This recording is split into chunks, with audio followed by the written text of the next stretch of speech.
ইউএনের যে যেসব স্বেচ্ছাসেবক আছে যারা গাজার মধ্যে তাদের খাদ্য সাপ্লাই দিতে যাচ্ছে, তাদেরকে আটকে ইসরায়েলি এই নাশকতা বাহিনী, গণহত্যাকারী বাহিনী যে হত্যা করছে, এগুলি কি বিশ্ব দেখে না? এটা কি আমাদের যুক্তরাষ্ট্র এটা কি দেখে না? এটা কি যুক্তরাজ্য দেখে না? এটা কি ইউরোপ দেখে না? তাদের কাছে এই যুদ্ধ কি কিছু না? সেখানে দেশে দেশে প্রতিবাদ চলছে, কিন্তু তাদের কোনো ভ্রুক্ষেপ নেই। তারা সেখানে শুধু অস্ত্র পাঠাচ্ছে, যেখানে দেখা যাচ্ছে যে বিস্ফোরণ ঘটছে, মানুষের লাশ আকাশে ভেসে যাচ্ছে। ঈদের দিন এই ধ্বংসস্তূপের মধ্যে তারা ঈদ পালন করছে।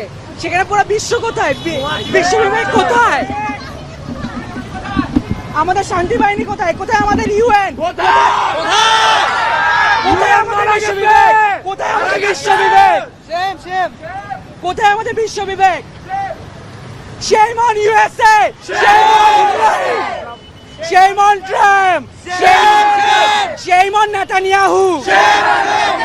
নেতানিয়াহুর দুই গালে জুতা